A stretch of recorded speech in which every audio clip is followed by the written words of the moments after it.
माननीय सर्वाधिकारी जी, माननीय विदर्भ प्रांत संघचालक जी, माननीय नागपुर महानगर के संघचालक जी, उपस्थित अन्य अधिकारीगण, आत्मीय स्वयंसेवक बंधु, उपस्थित नागरिक सज्जन एवं माता भगिनी, इस वर्ग के समापन के कार्यक्रम को प्रतिवर्ष हम लोग देखते हैं।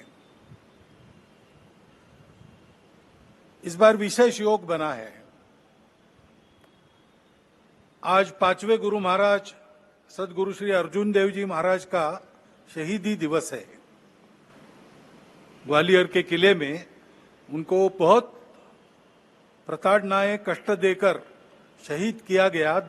धर्म के लिए वो हंसते हंसते शहीद हो गए। कल भी महाराणा प्रताप की जयंती थी और भगवान बिरसा मुंडा का निर्वाण दिन था। महापुरुषों के ये स्मरण जिन दिनों हमें हो सकते हैं, उन दिनों पर यहां पर देश हित में अपने आप को योग्य बनाने की साधना करने वालों का उपक्रम देखना और उनके साथ कुछ राष्ट्र के विचार में सहयोगी होना, ये मैं मानता हूं हमारे लिए अत्यंत शुभयोग है। क्योंकि बाहर तो वातावरण दूसरा है। चुनाव संपन्न हुए, उसके परिणाम भी आए, कल सरकार भी बन गई, ये सब हो गया, लेकिन उसकी चर्चा अभी तक चलती है। जो हुआ वो क्यों हुआ, कैसे हुआ, क्या हुआ,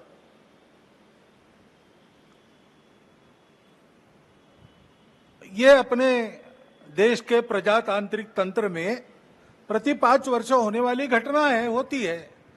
उसके अपने नियम है, डायनेमिक्स है, उसके अनुसार होता है।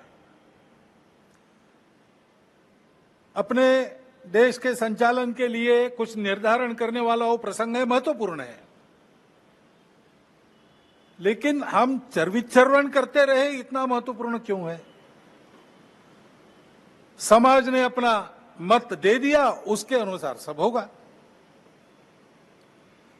क्यों, कैसे, इसमें संघ के हम लोग नहीं पढ़ते।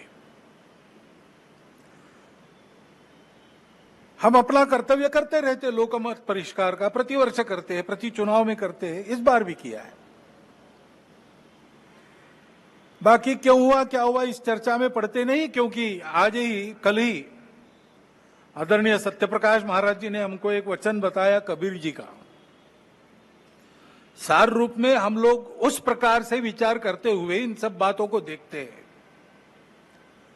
निर्बंधा बंधा रहे, बंधा निर्बंधा होई, कर्म करे करता नहीं, दास कहाए सोई। जो सेवा करता है, जो वास्तविक सेवक है, जिसको वास्तविक सेवक कहा जा सकता है, उसको कोई मर्यादा रहती, वो मर्यादा से चलता है।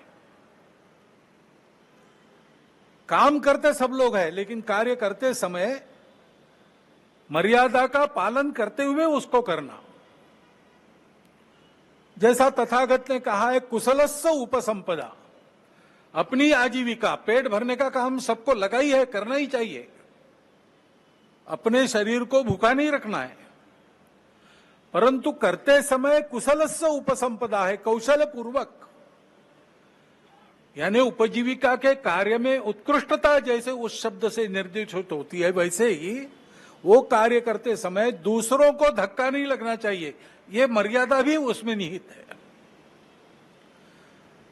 तो ऐसी मर्यादा रख के हम लोग काम करते हैं।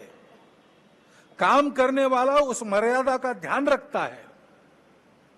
वो मर्यादा ही अपना धर्म है, वो मर्यादा ही अपनी संस्कृति है, जो महाराज जी ने अभी बहुत मार्मिक कथाओं से थोड़े में बताई, पूरी बताई।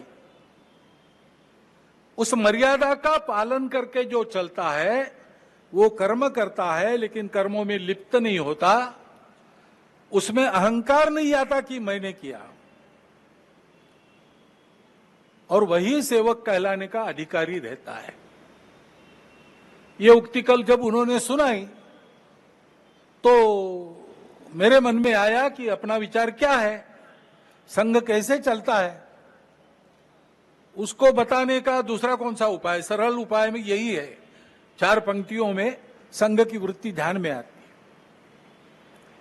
क्योंकि इन बातों में उलझे रहेंगे तो काम रह जाएंगे, और चुनाव प्रचार की या चुनाव में जो होता है उसकी बात ऐसी है, वास्तव में तो प्रजातंत्र की अनिवार्य आवश्यक प्रक्रिया है और उसमें 2 पक्ष रहते हैं, इसलिए स्पर्धा रहती है। स्पर्धा रहती है तो दूसरे को पीछे करने का, स्वयं को आगे बढ़ाने का काम होता ही है, होना ही चाहिए। परंतु उसमें भी एक मर्यादा है, असत्य का उपयोग नहीं करना। चुने क्यों जा रहे लोग संसद में जाएंगे, बैठकर अपने देश को चलाएंगे, सहमति बनाकर चलाएंगे। हमारे यहां तो परंपरा सहमति बनाकर चलने की है।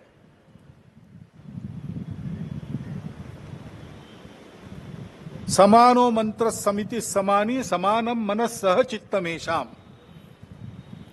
इस सहचित्त पर विनोबा भावे जी की टिप्पणी है। वो कहते हैं कि ऋग्वेदकारों को मानवीय मन का कितना ज्ञान था ये समझ में आता है। सब जगह उन्होंने सम कहा है, समानो मंत्र समिति समानी समानम मना, लेकिन चित्त के बारे में सम नहीं कहा, क्योंकि प्रत्येक व्यक्ति का चित्त मानस अलग अलग होता ही है और इसलिए 100% मतों का मिलान होना संभव नहीं है। लेकिन जब समाज में लोग अपना चित्त अलग अलग होने के बाद भी हमको साथ ही चलना है ऐसा निश्चय करते हैं तो सहचित्त बन जाता है। वास्तव में संसद क्यों है और उसमें 2 पक्ष क्यों है? इसलिए है कि दोनों पहलू उजागर हो। किसी भी सिक्के के 2 पहलू रहते हैं, ऐसे किसी भी प्रश्न के 2 पहलू रहते हैं। एक पक्ष एक पहलू का विचार करता है तो दूसरे पक्ष ने दूसरा पहलू उजागर करना है ताकि जो होना है वो पूर्णतः ठीक हो, सहमति बने। इसलिए संसद बनती है, लेकिन ऐसी सहमति बनना स्पर्धा करके आए लोगों में थोड़ा कठिन भी रहता है और इसलिए हम बहुमति का आसरा लेते हैं। उसके लिए स्पर्धा चलती है।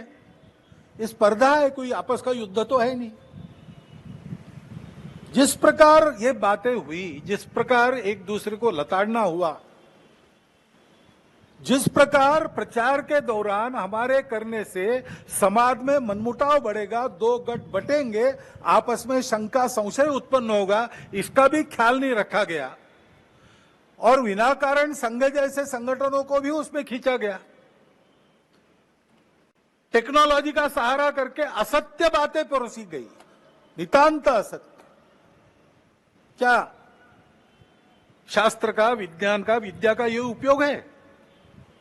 सज्जन विद्या का ये उपयोग नहीं करते। विद्या विवादाय ये खलस्य, ऐसा कहा है। विद्या विवादाय धनम मदाय शक्ति परेशान परपीडनाय खलस्य साधो विपरीतमेतत् ज्ञानाय दानाय च रक्षणाय। विद्या का उपयोग प्रबोधन करने के लिए होता है, लेकिन आधुनिक विद्या टेक्नोलॉजी का उपयोग असत्य परोसने के लिए किया गया। ऐसे से देश कैसे चलेगा भाई? आखिर सबको देश ही चलाना है ना। 2 पक्ष है, विरोधी पक्ष कहते हैं, मैं प्रतिपक्ष कहता हूं। वो विरोधी नहीं है, उसको विरोधी मानना भी नहीं चाहिए। वो प्रतिपक्ष है, वो एक पहलू उजागर कर रहा है, उसका भी विचार होना चाहिए। ऐसा जब चलना है तो चुनाव लड़ने में भी एक मर्यादा होती है। उस मर्यादा का पालन नहीं हुआ,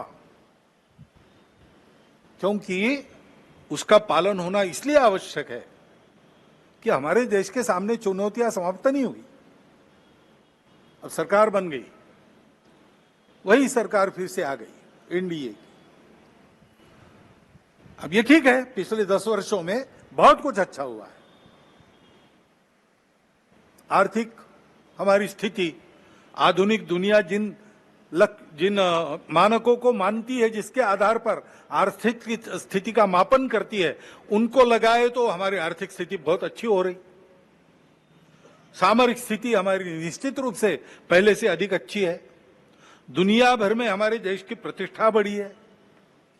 कला क्षेत्र में, क्रीड़ा क्षेत्र में, ज्ञान विज्ञान के क्षेत्र में, संस्कृति के क्षेत्र में हम सब लोग विश्व के सामने आगे बढ़ रहे हैं। हमको धीरे धीरे मानना विश्व के प्रगत देशों ने भी शुरू किया है। लेकिन इसका मतलब ये नहीं है कि हम चुनौतियों से मुक्त हुए। अभी उन बातों से मुक्त होकर जो चुनाव के आवेश में अतिरेक हो गया, उससे मुक्त होकर हमको आने वाली बातों का विचार करना है, समस्याओं से राहत लेनी है। अभी हम बैठे हैं, गर्मी लग रही है, अभी तो ठंडा हो गया, लेकिन कुछ दिन पहले कितनी गर्मी थी। इस वर्ष हर वर्ष से बहुत अधिक गर्मी हुई और सर्वत्र हुई, हिल स्टेशंस में भी हुई। बेंगलुरु जैसे महानगर में जल का संकट आ गया। हिमालय के हिमनदियों के पिघलने के बारे में तरह तरह की बातें छप रही है। ये पर्यावरण का सारी दुनिया पर संकट है। भारत जो संस्कारों से ही पर्यावरण का मित्र बनकर चलता है, कृतज्ञता पूर्वक नदियों को, वृक्षों को, पहाड़ों को, पशुओं को, पक्षियों को पूजता है, उनके साथ अपना संबंध मानता है, वहां भी यह संकट खड़ा हुआ है। क्योंकि विकास पथ की दृष्टि अधूरी है। उसको बदलना होगा, सबको बदलना होगा। लेकिन जिसके पास ये दृष्टि पहले से है, वो भारत अपने आप को कैसे बदलता है, ये देखकर दुनिया उसका अनुकरण करने वाली है। तो हमको अपना स्व के आधार पर एक विकास पथ ठीक से बनाना है। अभी उस स्व का विचार करके भी बहुत सी बातें हो रही है, लेकिन हमको मूल से विचार करके दृष्टिगत सारी बातें बदल के करना पड़ेगा। ज्ञान विज्ञान का जो आधुनिक सारा प्रवास और प्रयास है, उसको भी ध्यान में रखकर हमारे परंपरा का ज्ञान जो काल सुसंगत है, उसको साथ लेकर दृष्टि वो रखकर कि वसुधैव कुटुंबकम, और सृष्टि अपनी माता है। हम सृष्टि के विजेता नहीं है, हम सृष्टि के अंग है। वो माता है, उसका दोहन करना है, उसका पोषण होना चाहिए, इस पर ध्यान देना है। उस ढंग से विकास की रीति, उस ढंग से अपने विकास के प्रतिमान हमको बनाने पड़ेंगे। उसके लिए देश में शांति चाहिए, जगह जगह और समाज में कलह ये नहीं चलता। अब 1 साल से मणिपुर शांति की राह देख रहा है, उसके पहले 10 साल शांत रहा। पुराना गन कल्चर समाप्त हो गया ऐसा लगा, और अचानक जो कलह वहां पर उपज गया या उपजाया गया, उसकी आग में अभी तक जल रहा है, त्राही त्राही कर रहा है। कौन उस पर ध्यान देगा? प्राथमिकता देके उसका विचार करना ये कर्तव्य है। समाज में कितनी बातें आ रही, भले घर की महिलाएं शराब पीकर कार चलाती है और नीचे लोगों को रौंद देती है।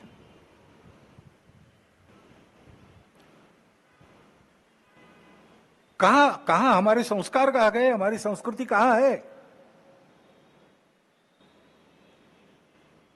जो संस्कृति अभी तक दुर्जेय सी बनी है, अभी भी उसको कोई नहीं जीत सकता। लेकिन उस संस्कृति के वाहक हम लोग उसकी परवाह रखेंगे तभी। इसलिए समाज में पीढ़ी दर पीढ़ी चलने वाले, संपूर्ण सृष्टि की धारणा करने वाले धर्म के संस्कार, जो संस्कृति हमको सिखाती है, उस संस्कृति के पनपने का, आगे की पीढ़ी तक पहुंचने का प्रश्न खड़ा हो गया है। जिन्होंने उसको त्याग दिया, उनकी स्थिति दुनिया में अच्छी नहीं है। भले ही भौतिक वैभव होगा, परिवार टूट रहे हैं, मन में अशांति है, छोटे बच्चे बंदूक लेकर अपने विद्यालय के सहपाठियों को गोलियों से भून डालते, ऐसी परिस्थितियां आती है। पिताहीन मातृत्व, कितनी बातें हैं। क्या हमको वैसे बनना है? क्या हमको अपना परिवार प्यारा नहीं है? क्या हमारे सगे संबंधी हमारे कुछ नहीं लगते? उस संस्कृति के संरक्षण का प्रश्न है। उसके लिए समाज में बात करने वाले, समाज में विभिन्न कार्यक्रम करने वाले, समाज का प्रबोधन करने वाले माध्यम, सबको अपने ऊपर संयम का बंधन एक लाना पड़ेगा। और वैसा वो बंधन लाए, क्योंकि आज के तंत्र में सरकार बहुत सी बातें देखती है, उसके लिए भी सरकारों को प्रावधान करने पड़ेंगे। बहुत काम करने पड़े हैं, और ये काम केवल सरकारों को नहीं करने, इनकी भी चर्चा हम करते हैं, लेकिन केवल चर्चा करने से नहीं होता। इसके लिए समाज को सिद्ध होना चाहिए। वास्तव में प्रजातंत्र में तो समाज ही राजा को बनाता है और समाज ही अपनी स्थिति को बनाता है। तो समाज ने अपने आप को खड़ा करना, यह पहली बात आवश्यक होती है। समाज परिवर्तन से व्यवस्थाओं का परिवर्तन होता है। दुनिया में सर्वत्र, दुनिया का इतिहास देखिए, यही हुआ है। जब कोई परिवर्तन आया, समाज में आया, उसके कारण व्यवस्था में आया। नेतृत्व खड़ा हुआ, लेकिन नेतृत्व को समाज का प्रतिसाद मिलने के लिए समाज का परिवर्तन हुआ। फ्रांसीसी राज्य क्रांति में फ्रांस के गरीबों का असंतोष शिखर पर पहुंच गया था, इसलिए क्रांति की बात करने वालों के पीछे सारी जनता खड़ी हो गई। यही रशिया में हुआ है। ये खड़ा हो गया समाज में कि इससे छूटना है, इससे बाहर आना है। अब वहां ये संस्कृति नहीं है जिसका वर्णन महात्मा ने किया, हमारे संत जी ने किया। संयम की, सत्य, अहिंसा, अस्तेय, परिग्रह, ब्रह्मचर्य, ये हमारे पास है। और इसलिए हमारे पास यही हुआ, लेकिन उसकी जो अभिव्यक्ति थी वो अलग प्रकार की, वो भारतीय अभिव्यक्ति थी। डॉक्टर बाबा साहब आंबेडकर कहते हैं कि कोई बड़ा परिवर्तन होने के पहले समाज का एक बड़ा आध्यात्मिक जागरण होता है, ये नियम है। अपने देश में तो है ही। शिवाजी महाराज के पहले सैकड़ों वर्ष संतों ने आध्यात्मिक जागरण किया, भक्ति की बुनियाद देकर सारे समाज को भेद मिटाकर वर्ण अभिमान विसरले जाती, भूल गए वर्ण अभिमान और जाति, ऐसा समाज खड़ा किया। तो शिवाजी महाराज ने स्वराज्य का विचार रखा, उसके पीछे सामान्य आदमी खड़ा हुआ, अपना घर गृहस्थी संभाल कर, और उनके साथ लड़ता था। इसलिए दुनिया की बलाढ्य ताकतें भी उसको पराजित नहीं कर सकती। ये समाज के निर्माण का काम करना है। समाज में एकात्मता चाहिए, समाज में संस्कार चाहिए। अपने समाज में और विशेष बात है कि हमारा समाज विविधताओं से भरा हुआ समाज है, और यह जानने वाला समाज है कि ये विविधताएं मिथ्या है, कुछ दिन चलती है, बाद में विविधता नहीं रहती। मूल में तो हम एक ही है। विविधता भी हमारी एकता का आविष्कार है, अभिव्यक्ति है, और इसलिए उसको स्वीकार करो, मिलजुल कर चलो, सब सही है। अपने अपने मत की श्रद्धा पर पक्के रहो, दूसरों के मत का उनका उतना ही सम्मान करो, उनका भी मत सत्य है ये स्वीकार करो, और मिलकर धर्म की राह पर चलो। ये धर्म पूजा की बात नहीं कर रहा हूं मैं। सारी पूजाएं अपनी अपनी पूजा पर श्रद्धा रखकर, बाकी पूजाओं को भी उतना सत्य मानकर, सब लोगों ने मिलकर सबकी धारणा करनी है, सबको जिलाना है, सृष्टि को भी जिलाना है, पूरे अस्तित्व के विचार से अपने जीवन को चलाना है। यह धर्म है। उस धर्म मार्ग पर बढ़ते हैं तो उन्नति होती है। हमारे देश में विविधता में एकता पुराना है। कुर्म पुराण में वर्णन किया है यहां की जनता का कि ये भारत भूमि की प्रजा ऐसी है, अनेक देवी देवताओं की पूजा करती है और अनेक प्रकार के रीति रिवाज रखती है, अनेक भाषाएं बोलती है, फिर भी मिलजुल कर चलती है। अथर्ववेद की ऋचा भी प्रसिद्ध है, जन्म बिभ्रति बहुधा विवाचसम नाना धर्माणम पृथ्वी में यथोकसम। ये हमारी रीति है। जब इस रीति को हम भूल गए तब से हमारा पतन हुआ। तब हमने अपने ही भाइयों को अस्पृश्य कहकर दूर रखा। कोई इसके पीछे न्याय नहीं है, कोई शास्त्र इसके पीछे नहीं है, नहीं इसको वेदों का आधार है, न उपनिषदों का आधार है। ये तो स्वार्थी लोगों ने बुना हुआ जाल है, अथवा कुछ समय आया होगा जिसमें ऐसा चलना पड़ा होगा, पता नहीं क्या था, लेकिन वो कालबाह्य है और गलत है। समाज में एकता चाहिए, लेकिन अन्याय होता रहा है, इसलिए आपस में दूरी है, मन में अविश्वास है, हजारों वर्षों का काम होने के कारण चिढ़ भी है। अपने देश में बाहर से आक्रमक आए, आते समय अपना तत्वज्ञान भी लेकर आए। यहां के कुछ लोग विभिन्न कारणों से उनके विचारों के अनुयायी बन गए, ठीक है, अब वो लोग चले गए, विचार उनके रह गए, उसको मानने वाले रह गए, है तो यहीं के विचार, वहां के हैं, तो यहां की परंपरा को उससे कोई फर्क नहीं पड़ता। बस एक बात है कि भारत के बाहर के विचारों में जो हम ही सही बाकी सब गलत है, उसको छोड़ो। मतांतरण वगैरह नहीं करने की जरूरत है। सब मत सही है, सब समान है, तो फिर अपने मत पर ही रहना ठीक है। दूसरों के मत का भी उतना ही सम्मान करो। लेकिन बाहर से आए थे इनके मत, इनका तत्व देने वाले, तो लड़ाई हुई, संघर्ष हुआ, संघर्ष का इतिहास है। बहुत गहन संघर्ष हुए, बहुत कटु संघर्ष हुए, उसकी यादें भूले नहीं है हम, और उन यादों को भूले नहीं तो परिणाम देश टूट गया। वो भी और इन दूरियों को और चौड़ा करता है। बहुत गहरे घाव है, उसकी पीड़ा है।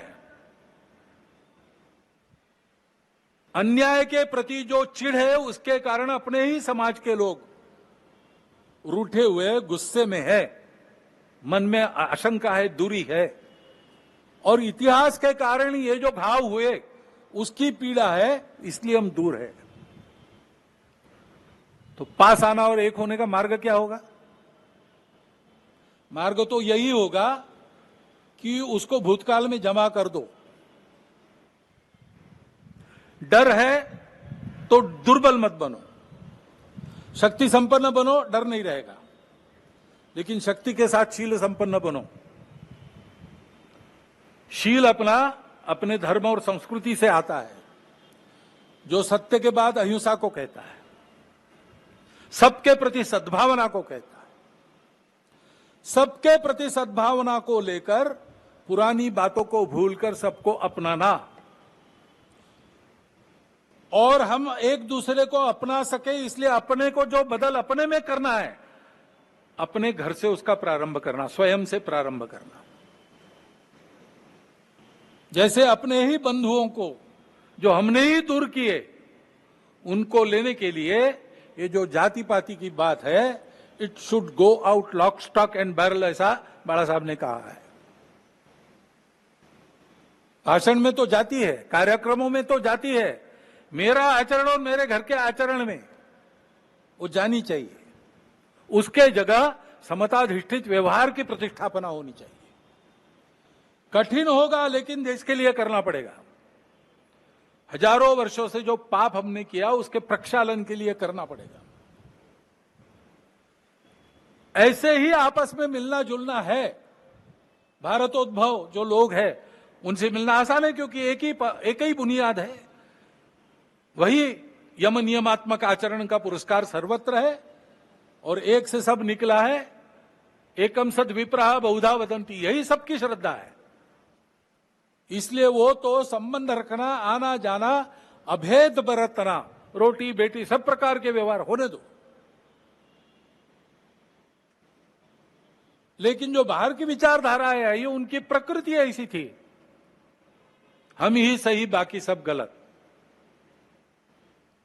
अब उसको ठीक करना पड़ेगा, क्योंकि वो आध्यात्मिक नहीं है।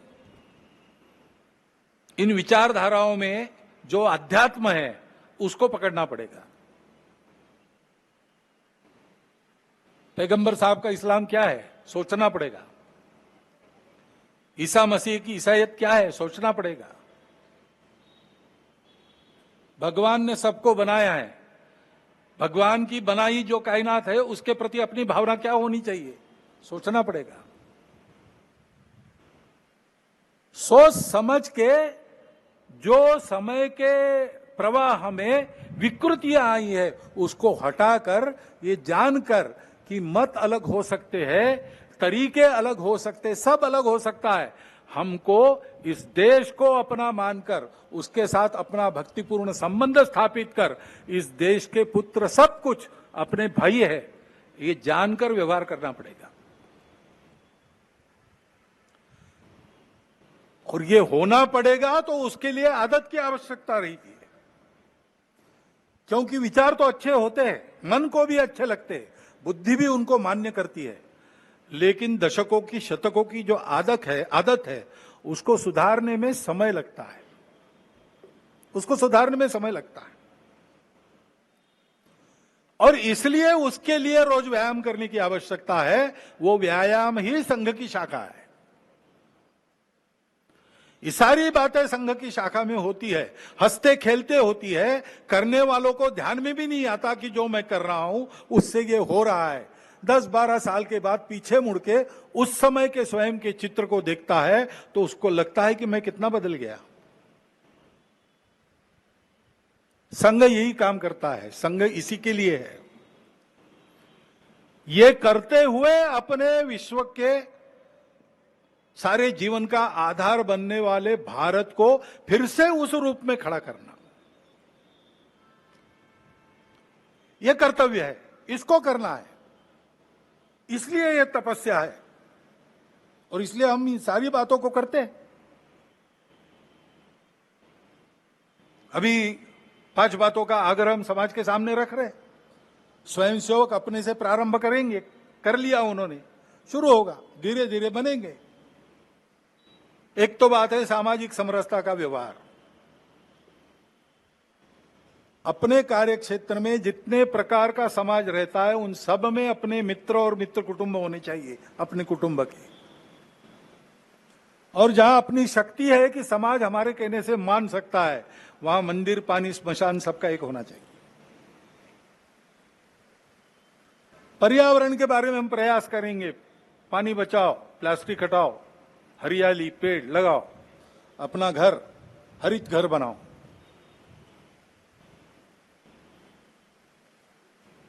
स्व आधारित सारा व्यवहार हो। स्व आधारित जीवन की कल्पना में उपभोग के लिए जीवन नहीं है, समृद्धि चाहिए, अय्याशी नहीं चाहिए। इसलिए लक्ष्मी जी की स्तुति हम करते हैं श्री सूक्त में, तो उसमें जैसे धान्यम धनम बहुपुत्र लाभम वगैरह कहा है, वैसे न क्रोधो न लोभो न च मात्सर्यो न अशुभा मति, ये भी कहा है।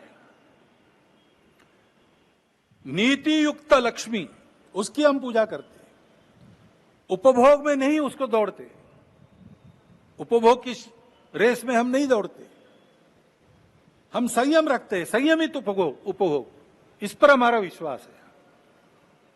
इसलिए फिजूल खर्ची नहीं करना, बहुत ज्यादा तामझाम की आवश्यकता नहीं, सादगी से रहना, मितव्ययिता से रहना, आवश्यकताएं सारी पूरी हो, समाज है तो उसमें थोड़ा बहुत स्थान मान सबका रहता है, उसके अनुसार अपना रहना सहना हो, परंतु अनावश्यक खर्चा नहीं करेंगे। सादगी से रह सकते रहेंगे। स्व आधारित स्वदेशी का व्यवहार यही है जो अपने घर में बन सकता है, बाहर से नहीं लाना। एक आध बार इतवार को चले गए पिज्जा विज्जा खाने, ठीक है, लेकिन नियम नहीं बनना चाहिए। और जो अपने देश में बनता है वो बाहर से नहीं लाना। और देश की नीति ऐसी बने कि बाहर से लेना तो पता है अंतर्राष्ट्रीय व्यापार है, तो हम अपने शर्तों पर ले, कोई हमको दबाए और उसके चलते हम ले, ऐसा न हो। और अपने देश की व्यवस्था, कानून, संविधान, अनुशासन, सारी बातों का पालन करना। लाल बत्ती पर रुक जाना, जहां कतार में खड़ा रहना वहां कतार में ही खड़ा रहना। म्युनिसिपालिटी से लेकर तो राज्य सरकार तक, केंद्र सरकार तक कर भरण होता है, समय पर करना। कोई नियम तोड़ना नहीं, कोई व्यवस्था तोड़नी नहीं, अनुशासन में रहना। और ये सारा मैं और मेरा परिवार कर सकूं, इसलिए हफ्ते में एक दिन अपने परिवार के साथ बैठना, अपनी परंपरा, कुल की और देश की, उसकी संस्कृति, उसके मूल्य, उस पर आधारित व्यवहार, इसका स्मरण करना, उनको अपने जीवन में परिश्रम के साथ प्रसंग आया तो प्राण देकर भी निभाने वाले अपने कुल के और अपने देश के पूर्वजों का स्मरण करना, और उसके अनुसार अपना घर है कि नहीं इसकी चर्चा करना, और सहमति से जो तय होता है वो लागू करना। घर के सब लोग एक बार बैठे, श्रद्धानुसार सप्ताह में एक बार भजन करे, श्रद्धानुसार करे, घर में बनाया हुआ भोजन आनंद से करे, और 3-4 घट्टा गपशप करके इन सारी बातों की चर्चा करके धीरे धीरे अपने घर का वातावरण सांस्कृतिक बनाए। जो हजारों वर्षों की, शतकों की, दशकों की, युगों की ऐसी अपनी परंपरा चली है, उस परंपरा की विश्व को आवश्यकता है। हम उसको काल सुसंगत रीति से आधुनिक ज्ञान, विज्ञान और अपनी परंपरा दोनों का समन्वय करते हुए चरितार्थ करेंगे तो दुनिया को राहत मिलेगी, अपना देश भी अच्छा बनेगा, हमारा जीवन भी सुंदर होगा, सार्थक होगा। उस जीवन को बनाने का रास्ता सीखने के लिए स्वयंसेवक संघ की शाखा में आता है, और पूरा समाज संघ की शाखा में आए, ऐसा आग्रह इसीलिए संघ रखता है। वहां क्या क्या होता है, कैसे कार्यक्रम होते हैं, कौन से गीत होते हैं, कैसे सुभाषित होते हैं, ऐसे कार्यक्रमों में से ये आपको देखने को मिलता है। परंतु दूर रहकर देखकर तो इसका कुछ होने वाला है नहीं, इसमें सहयोगी बने, सहभागी बने, इसकी आवश्यकता है। यह संघ की शाखा का कार्यक्रम आपने देखा है, लेकिन संघ के स्वयंसेवक अनेक काम करते हैं। नित्य चलने वाले छोटे बड़े सेवा कार्य और सेवा की गतिविधियां मिलाकर 1,22,000 से ऊपर काम चल रहे हैं। भीड़ होती है तो कैटेगरी अलग बनाकर हमको कुछ बातें छोड़नी पड़ती है गिनने की, इतना वो कार्य बड़ा है। जीवन का कोई क्षेत्र ऐसा नहीं जिसमें संघ के स्वयंसेवक कोई मंच या कोई संगठन बनाकर सक्रिय नहीं, उन सब में आप आ सकते हैं। परंतु ये जो रोज का व्यायाम है शरीर मन बुद्धि का, ऐसे काम में हम रहे, उन कामों से अपने आप को बांध ले, कर्तव्य समझकर करे, लेकिन बांधकर भी निर्बंधा रहे, काम करे लेकिन मैंने किया ये अहंकार न पाले, तो हम इस देश की सच्ची सेवा कर रहे ऐसा होगा। और अपने देश को, हम सब लोगों के सच्चे सेवा की आज आवश्यकता है, और विश्व को भी आवश्यकता है। भारत का वो जीवन ध्येय है। पूरे विश्व की सेवा, वो करने लायक भारत को खड़ा करना है तो समाज को इस प्रकार बनना पड़ेगा। समाज ऐसे बनेगा तो व्यवस्थाएं और व्यवस्था चलाने वाले लोग अपने आप उसके पीछे पीछे चलकर ऐसा बनेंगे। हमेशा बुनियाद से शुरू होता है बनाना। केवल भगवान आदि कलश मग पाया रे, पहले शिखर बाद में बुनियाद, ये चमत्कार केवल भगवान कर सकते हैं। और भगवान दुनिया में कोई काम करते नहीं, करवाते हैं। बैठे बैठे सुदर्शन चक्र चला देते, रावण मर जाता, लेकिन मनुष्य रूप लिया, इतने कष्ट सहन किए, सुदूर जंगलों में जाकर, ग्रामों में जाकर जागृति की, वो लोग साथ आए, सामने रहकर लड़े, तब रावण का वध हुआ। शमी पर रखे अपने शस्त्र उतारकर पांडव धर्म युद्ध के लिए सिद्ध हो गए, तब भगवान कृष्ण ने केवल सारथ्य किया। चाहते तो द्रौपदी के वस्त्रहरण प्रसंग में ही कौरवों को भस्म कर देते, लेकिन भगवान पहले शिखर बाद में बुनियाद, ये चमत्कार बहुत कम करते हैं। भगवान की रीति ये है, वो हमको बुद्धि देता है, हमको स्वतंत्रता देता है, संस्कारों के द्वारा शुद्ध बुद्धि के प्रकाश में काम करने का अवसर देता है। हमारे काम करने पर भगवान की लकड़ी लगती है, भगवान की उंगली लगती है। हमारी लकड़ी पर गोवर्धन उठ रहा है, हमको लगता है उंगली भगवान की लगती, परंतु उंगली तभी लगती जब हमारी लकड़ी लगेगी।